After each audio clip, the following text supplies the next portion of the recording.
VIP voice இன் police. இது police பொதுமக்கள் நல்லுறவுக்கான குரல்.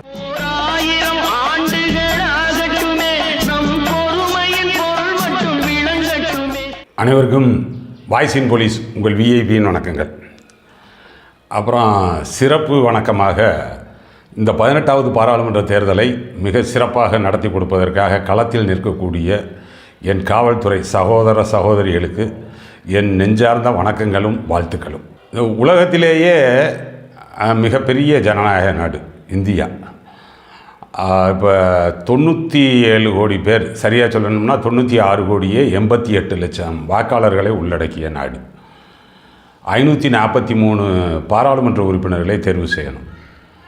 நாளைக்கு ஏப்ரல் 19 இருந்து ஜூன் 1 வரைக்கும் இந்தியா முழுமைக்கும் 7 கட்டமாக தேர்தல் நடக்குது.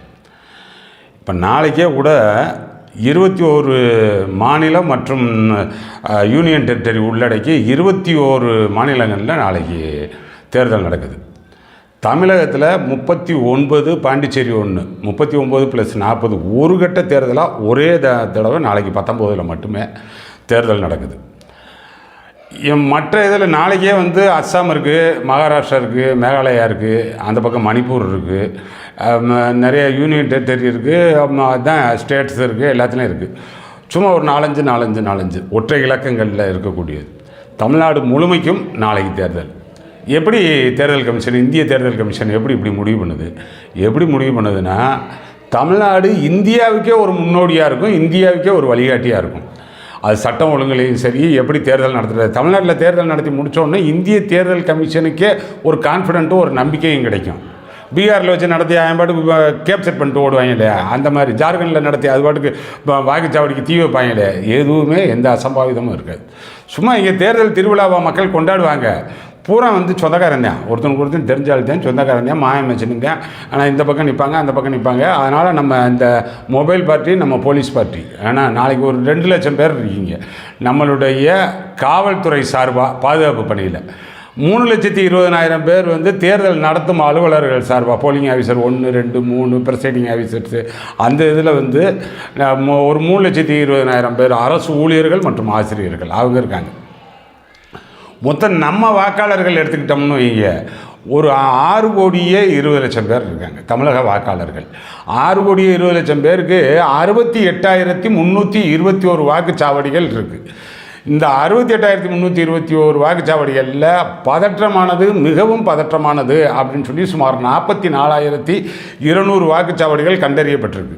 மொபைல் பார்ட்டி இந்த பதற்றமானது, மிக பதற்றமானது உங்களுக்கு அந்த டிக்கெட்லேயே கொடுத்துருப்பாங்க.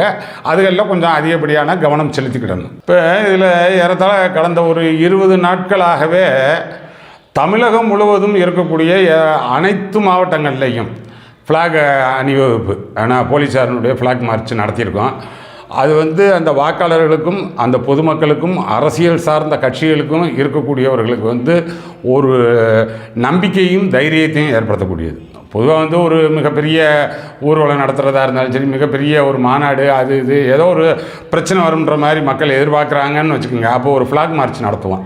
அது எதுக்குன்னா, இப்போ பொதுமக்களுக்கு ஒரு நம்பிக்கையும் தைரியத்தையும் ஏற்படுத்துறது. இவ்வளோ போலீஸ் இருக்கோம், நாங்கள் இருக்கோம், தைரியமாக வாங்க அப்படின்றது. அது எல்லா மாவட்டங்கள்லேயும் நடத்தி முடிச்சாச்சு.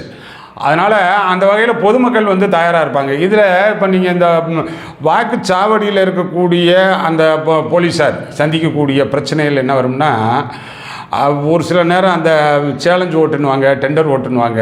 ஆனால் என் ஓட்டை இன்னொருத்தன் போட்டு போயிடுவேன், நான் தான் ராஜேந்திரன் அப்படின்னு சொல்லி இன்னொருத்தன் ஓட்டை போட்டு போயிடுவேன். அப்போ இல்லைங்க, அதை நீங்கள் கவனிக்காமல் விட்டுட்டீங்க, நான் தாங்க உண்மையான ராஜேந்திரன் அப்படின்னு சொல்லி நான் போடுறேன்னு வைங்க, நான் டெண்டர் பண்ணுறேன். அப்போ டெண்டர் ஓட்டு போடுவோம். சேலஞ்சு பண்ணுவாங்க. ஆனால் பூத்து ஏஜெண்ட் ஆட்சேபிப்பாங்க, இவர் ராஜேந்திரன் கிடையாதுங்க அப்படின்னு. நான் அதற்கான சில அடையாள அட்டைகள் வச்சுருப்பேன், தேர்தல் கமிஷன் சொன்ன அடையாள அட்டை வச்சுருப்பேன். அப்போ ப்ரிசைடிங் ஆஃபீஸர் அவர் பார்த்து முடிவு எடுப்பார், இல்லைங்க இவர் தாங்க அப்படின்னு சொல்லி அதுக்கு ஒரு தனியாக ஒரு ஃபார்ம் கொடுத்து என்னை ஓட்டு போட அனுமதிப்பார். ஆனால் இது சேலஞ்சு பண்ணி நம்ம ஓட்டு போடுவோம். இது மாதிரியான இந்த டெண்டர் ஓட்டு, ஆனால் சேலஞ்ச் ஓட்டு உள்ளே போயிடும். டெண்டர் ஓட்டு இதெல்லாம் உடனடியாக இங்கே கவுண்டிங்க்கு போகாது. அது தனியாக ஒரு பேப்பரில் படித்து வச்சு தனியாக வச்சு இந்த ஒரு ஓட்டு 2 ஓட்டில் ஜெயிக்கிறேன் தோக்குறேன்னு சிக்கல் வருது பார்த்தீங்களா, அப்போ தான் அந்த ஓட்டுக்கே வேல்யூ, அப்போ தான் அதை என்னவும் செய்வாங்க, இல்லைன்னா பெரும்பாலும் எண்ண மாட்டாங்க. இது மாதிரியான நிலைமைக்கு நமக்கு போலீஸுக்கு என்னமாச்சும் வந்து அந்த நேரத்தில் ஒரு ரசபாசமாக இருக்கும், உள்ள ஆச்சு போச்சுன்னு சொல்லி ஒரு சத்தம் இருக்கும். அப்போயும் வந்து ப்ரிசைடிங் ஆஃபீஸர் கூப்பிடாமல் நம்ம உள்ளே போகணும்னு அவசியமே கிடையாது. நீங்கள் யாரோ ஒருத்தரை ஏதோ ஒன்று சொன்னீங்கன்னா சரி சப்போர்ட் பண்ணுறீங்கன்றாங்க, தேவையில்லாமல். அது ஒன்றும் பெரிய மேட்டர்லாம் ஒன்றும் கிடையாது. சாயங்காலம் ஆச்சுன்னா 2 பேரும் சேர்ந்து தான் வந்து சாப்பிட போவாங்க, டீ சாப்பிட போவாங்க, அதெல்லாம் வேறு விஷயம். அந்த நேரத்துக்கு சும்மாவாச்சும் வந்து அந்த 100 மீட்டருக்கு உள்ளே வரக்கூடாதுன்னு அங்கே வந்துக்கிடுவாங்க. ஆனால் ஏப்பா தள்ளி நின்னா அப்புறம் அவரை போக சொல்லுங்கள் அப்படின்வாங்க. இந்த மாதிரி வம்ப கட்டுறது மாதிரி சும்மா அவனுக்கு ஒரு திருவிழா தானே, அதனால் அது மட்டும் நடத்துவாங்களே தவிர நீங்கள் கோவப்பட்டுறாமல் எந்த இடத்துலையும் வந்து ஒரு தவறான வார்த்தையை விட்டுறாமல் ஒரு கடினமான கடும் சொல்லை சொல்லிடாமல், ஆனால் சரிப்பாப்பா அவரையும் தான் போக சொல்கிறோம் உங்களையும் தான் போக சொல்கிறேன் எங்களுக்கு என்ன இருக்குது அப்படின்ற மாதிரி இணக்கமாக சிரிச்ச மணிக்கே பேசிக்கிட்டே போய்கிட்டு இருக்கணும். உங்களுக்கு தெரிஞ்சவன் வருவேன் வர்றேன், ஆனால் அவன் உங்கள்கிட்ட சொல்கிற மாதிரி ஏதோ ஒன்று சொல்லுவேன், இதுக்கு போட சொல்லுங்கள் ஏட்டியா அப்படின்வேன். இந்த இது எதையுமே காதில் வாங்காத அளவுக்கு உள்ள பூத்துக்குள்ளே நமக்கு வேலை கிடையாது. அங்கே வரிசையை ஒழுங்குபடுத்துறது கரெக்டாக போகணுன்றது மாதிரி பண்ண வேண்டியது. அப்புறம் அந்த இவி மிஷின் சில நேரம் கோளாறு ஆயிரும், சில நேரம் கூட்டமாக இருக்கும், உடனடியாக மொபைல் பார்ட்டிக்கு தகவல் சொல்ல வேண்டியது, வர வைக்க வேண்டியது, இது மாதிரியானது தானே தவிர நேரடியாக நீங்கள் வாக்காளர்கிட்டையோ பூத் ஏஜென்ட்கிட்டே எதுவும் பேசணும்னா அவசியமே கிடையாது. உங்களை மையப்படுத்தி அவர்களுக்குள்ளே ஏதோ நடத்திடலாம், அவர்களுக்குள்ளே ஏதோ வந்து சண்டைக்கு காரணமாகிடலாம், அது என்னமோ நடந்துட்டு போகுது. ஆனால் காவல்துறையை மையப்படுத்தி எதுவும் நடந்துடாத அளவுக்கு பார்த்துக்குங்க. நம்மளை வந்து அவன் காரணம் காமிச்சிடக்கூடாது. அதனால் இது வந்து அப்புறம் மறுபடியும் அந்த நீங்கள் இவி மிஷின் கலெக்ட் பண்ணுறது, இதில் அந்த மொபைல் பார்ட்டி அவங்க கடைபிடிக்க வேண்டியது டூஸ் அண்ட் டோன்ட்ஸு, அந்த பூத்தில் இருக்கக்கூடிய காவலர்கள் அவர்கள் செய்யக்கூடியது மற்றும் செய்யக்கூடாதது அதெல்லாம் வந்து அந்த பிடிஎஃபாக போட்டு விட்டுருக்கேன். அதை எல்லாம் வந்து உங்களுக்கு கையிலையும் கொடுத்துருப்பாங்க. அந்த பூத்தில் இருக்கீங்கல்ல, பூத்து ஒழுங்குபடுத்தக்கூடிய அந்த வாக்குச்சாவடியில் இருக்கக்கூடிய காவலர்களுக்கு வந்து அவங்களுக்கும் அந்த ஃபேம்லெட் வந்து அந்த இன்ஸ்ட்ரக்ஷனை வந்து பிரிண்ட் அவுட் கொடுத்து கையில் கொடுத்துருக்காங்க. அந்த மொபைல் பார்ட்டி அதெல்லாம் வச்சுருக்கீங்களான்னு பார்க்கணும். அதெல்லாம் படித்து பார்த்துக்கிட்டீங்களா, தெரியுமா என்ன செய்யணும் செய்யக்கூடாதுன்றது தெரிஞ்சுக்கிட்டீங்களா அப்படின்ற மாதிரி தெரிஞ்சுக்கிங்க. இதே தான், ஆனால் ரொம்ப மினிமம் தான். எவ்வளவோ இந்த தடவை வந்து ஓரளவுக்கு காவலர்களும் சரி, ஆனால் அந்த நியூலி ரெக்ரூட்டட் எஸ்ஐஸும் சரி வெரி ஃபஸ்ட்டு அந்த எலெக்ஷன் பந்தோபஸ்து பார்ப்பீங்க. அதனால் நம்மளால் எந்த பிரச்சனையும் வந்துடாத அளவுக்கு மிகுந்த கவனமும் மிகுந்த அக்கறையும் எடுத்து பாருங்கள், ஒரு முழு மனதாக பாருங்கள். ஆனால் கொஞ்சம் வந்து ஒரு டெடிக்கேட்டட் டியூட்டி தான் இது.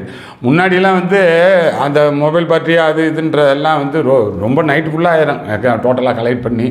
ஆனால் அவருக்கு ஒரு ஓட்டு 2 ஓட்டு அவருக்கு வந்து அந்த டேலி ஆகாது. அதெல்லாம் வந்து கரெக்ட் பண்ணி பெரிய பெரிய பெட்டி, ஆனால் பெரிய டங்கு பெட்டி மாதிரி இருக்கும், அதை தூக்கி ஆனால் ஓப்பன் டைப் லாரி அதில் கொண்டு போய் சேர்த்து நாங்கள் வரணுன்ட்டு முடிக்கிறதுக்கு இப்போ ஓரளவுக்கு வந்து நவீனமயமாயிருச்சு. சின்ன ப்ரீஃப் கேஸ் மாதிரி இவிஎம் மிஷின் வந்துருச்சு.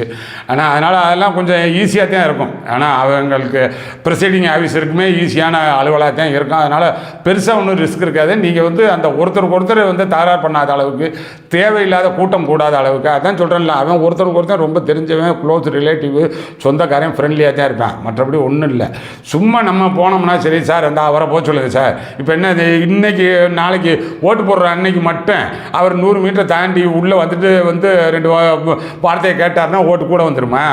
அவனுக்காக அப்படி ஒரு நினப்பு கரெக்டாக ஃபாலோ பண்ண சொல்லுங்கள், எங்களுக்கு ஒன்றா அவங்களுக்கு ஒன்றா அப்படின்னு ஏதோ ஒன்று சொல்லுவாங்க. அந்த வகையில் தான் எல்லாரையும் போக சொல்கிறான், யாரும் எதுவும் பிரச்சனை கிடையாது அப்படின்ற மாதிரி சொல்லி ரொம்ப எளிமையாகவும் சுமூகமாகவும் அமைதியாகவும் இந்த தேர்தலை நீங்கள் வெற்றிகரமாக நடத்தி முடிப்பீர்கள் என்ற நம்பிக்கையோடு உங்களுக்கு வாழ்த்துதலை சொல்லி அடுத்தடுத்த நல்ல பதிவுகளில் சந்திப்போம். இந்த தேர்தல் முடிந்ததற்கு பிறகு சந்திப்போம். கூடுமான அளவுக்கு இன்னும் சப்ஸ்கிரைப் பண்ணாமல் இருந்தீங்கன்னா சப்ஸ்கிரைப் பண்ணுங்கள். நம்ம காவல்துறை சம்மந்தப்பட்ட செய்திகள் நம்ம சேனலில் தான் அதிகம் பகிர்ந்துக்கிட்டு இருக்கோம்.